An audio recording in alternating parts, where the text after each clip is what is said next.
भर में जारी चिप वॉर में भारत ने डायनामिक्स को बदलने की कोशिश की है। सेमीकंडक्टर कहने को तो सिर्फ एक टेकी टर्म नजर आता है जिसे अक्सर हमारे रोजमर्रा के इलेक्ट्रॉनिक आइटम से जोड़कर देखा जाता है, लेकिन सेमीकंडक्टर दरअसल दुनिया की सुपर पावर बनने का बेहद मारक और अचूक हथियार भी है।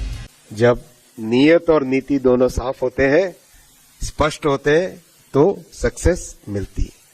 आज प्रधानमंत्री श्री नरेंद्र मोदी जी के नेतृत्व में संभव हो पाया कि भारत की पहली कॉमर्शियल सेमीकंडक्टर फैब आज अप्रूव हुई।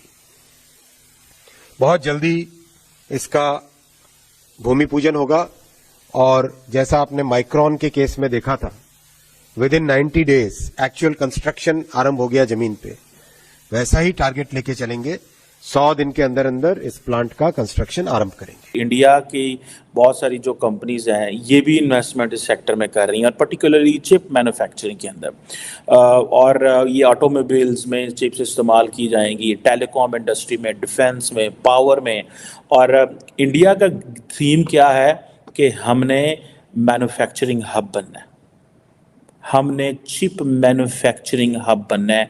ये है इंडिया का थीम और इसके ऊपर वो काम कर रहे हैं। आपसे ये सवाल है कि ताइवान के बाद हिंदुस्तान जो है वो पहला मुल्क है जो सेमीकंडक्टर चिप की फैक्ट्री लगाने जा रहा है। अमेरिका के बाद जो है ना वो आईटी का हब जो है ना वो इंडिया बन रहा है। अब जितनी तरक्की वहाँ पर हो चुकी है और इंडिया जहाँ पर पहुंच चुका है, तो जो पाकिस्तान है, अगर हम इस सिनेरियो में इसको देखें तो एक बड़े शहर के बाजू में एक छोटी बस्ती या एक टाउन की सूरत में नजर आता है। हमसाया मुल्क भारत से बहुत बड़ी खबर निकलकर सामने आ रही है।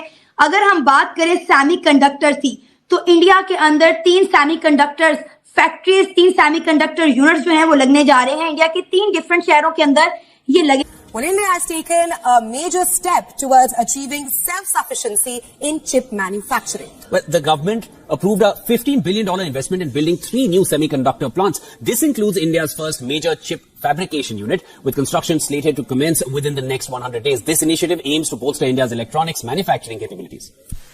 ये यूनिट साथियों Tata semiconductor assembly and test private limited TSAT ये कंपनी लगा रही है।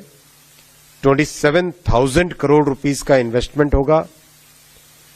बहुत लार्ज स्केल पे इसमें सेमीकंडक्टर मैन्युफैक्चरिंग होगी और दुनिया के बहुत बड़े ऑटोमोबाइल मार्केट में made in India, made in Assam chips जाके लगेंगी। इस हवाले से देखा जाए तो टाटा जो है, मैं देख रहा था असम के अंदर भी कोई 300 बिलियन रुपए की जो है वो एक ऐसा इन्वेस्टमेंट करने जा रही है। इंडिया की बहुत सारी जो कंपनीज हैं ये भी इन्वेस्टमेंट इस सेक्टर में कर रही हैं और पर्टिकुलरली चिप मैन्युफैक्चरिंग के अंदर और ये ऑटोमोबाइल्स में चिप्स इस्तेमाल की जाएंगी, टेलीकॉम इंडस्ट्री में, डिफेंस में, पावर में। और इंडिया का थीम क्या है कि हमने मैन्युफैक्चरिंग हब बनना है, हमने चिप मैन्युफैक्चरिंग हब बनना है। ये है इंडिया का थीम और इसके ऊपर वो काम कर रहे हैं। और इसलिए नरेंद्र मोदी ने सेमीकंडक्टर इंडस्ट्री जो है इसको तकरीबन कहा था कि हम $10 बिलियन की सपोर्ट देंगे। $10 बिलियन, ये आज से कोई साल 1.5 साल पहले इन्होंने बात की। दिस इज़ नोन एज के जी चाइना प्लस जो स्ट्रैटेजी है कि भाई चाइना के आगे भी आप सोचें, आप सिर्फ चाइना पे ना रहें और आप ताइवान की कंपनी है या जहाँ की भी कंपनी है। सो अगर इंडिया एक अपने आप को ग्लोबल मैन्युफैक्चरिंग हब के तौर पे इंट्रोड्यूस करवा रहा है और वो कहते हैं जी कि हम $5 ट्रिलियन की इकोनॉमी हो जाएंगे, ट्रस्ट मी, इंडिया जो $5 ट्रिलियन की इकोनॉमी बनेगा ना, वो ये चिप मैन्युफैक्चरिंग की वजह से बनेगा। उसकी वजह ये है कि इंडिया के अंदर जो देखें, इसके अंदर, इस इंडस्ट्री के अंदर पैसा है। ताइवान छोटा सा मुल्क है लेकिन क्यों दुनिया में छाया हुआ है? Because of all that. So India को समझ आ गई है कि अगर आपने जो आईटी में रेवोल्यूशन या आईटी में जो इंडिया के अंदर एक मैन पावर या ह्यूमन रिसोर्स मौजूद है, उसको कैसे लेके चलना है। 2021 में जो नरेंद्र मोदी की गवर्नमेंट ने $10 बिलियन का इंसेंटिव दिया कि हम लोकल मैन्युफैक्चरिंग को सपोर्ट करेंगे सेमीकंडक्टर इंडस्ट्री में। पाकिस्तान में मैं देखता हूँ चीफ मिनिस्टर क्या कर रहा है, थानों में जा रहा है, जेलों में जा रहे हैं, हवालातों में जा रहे हैं। और भाई go into the business hub, फैक्ट्रियों को विजिट करो, जाओ जाके देखो कैसे इंडिया के अंदर वजीर आजम, आप वजीर आला बना, वो जेलों में थोड़ी जा रहा है, वो जेलों में जा रहा है। अब वो इसमें तो नहीं जाएंगे। अब इंडिया जो है वो कहते हैं कि जो इलेक्ट्रॉनिक मैन्युफैक्चरिंग का वो तकरीबन 2025 तक वो $400 बिलियन का टर्नओवर लेके आना चाहते हैं, $400 बिलियन। और यही इनका देखिएगा कि ये बड़े पैमाने पे वो काम करेंगे। वाई? क्योंकि जितने भी मैन्युफैक्चरिंग जो इधर होगी वो सारी की सारी, और वो अपनी फ्रेंडली स्टेट्स में लेके जा रहे हैं। वो गुजरात में ले जाएंगे, यूपी में ले जाएंगे, उधर क्या नाम है इसका, बाकी जो उनके जो प्रो बीजेपी स्टेट्स हैं वहाँ पे वो ले जाएंगे। और ये नहीं है कि वो सिर्फ एक वो कर रहे हैं, लेकिन इनिशियली तो वो देखे ना, गुजरात में वो सारा कुछ करना चाहते हैं, बिकॉज उनको पता है कि नरेंद्र मोदी, मुझे तो ऐसे लग रहा है जैसे the way they are investing in Gujarat, अगले 50 साल वो कहीं नहीं गए हुए, the way they are investing. आपको याद है ये जो थोड़े दिन पहले ये जो टाटा, अदानी, रिलायंस, ये सारे मोदी साहब ने इकट्ठे कर लिया और बिठा लिए टेबल पे, उसने कहा इधर बैठो, इधर आ रहे हैं, ग्लोबल लीडरशिप आ रही है। तो जो मुकेश अंबानी साहब ने जज्बाती होकर कह दिया हम पता नहीं 35 ट्रिलियन डॉलर की इकोनॉमी बन जाएंगे, ठीक है। वो अमेरिकन परेशान हो गए, 35 थे हम भी नहीं, ये कहाँ से बन जाएंगे। लेकिन वो फिर ये है ना कि आप पॉलिटिशियंस की गैदरिंग के अंदर मौजूद हों तो फिर इतनी तो बनती है ना। जब पॉलिटिशियन तो आपको पता है थोड़ा बढ़ा चढ़ा के बात करते हैं। तो मुकेश अंबानी साहब ने कहा कि मैं गुजरात में भी हूँ, वाइब्रेंट गुजरात समिट भी हो रही है, नरेंद्र मोदी भी सामने बैठा हुआ है। तो कोई इस तरह की लंबी गेम डाल दें जिससे आप कहेंगे जी हम तो इस वक्त चलें, ठीक है, अमेरिका 21-22 ट्रिलियन डॉलर है, हम 2047 तक 45 ट्रिलियन पे चले जाएंगे, ठीक है।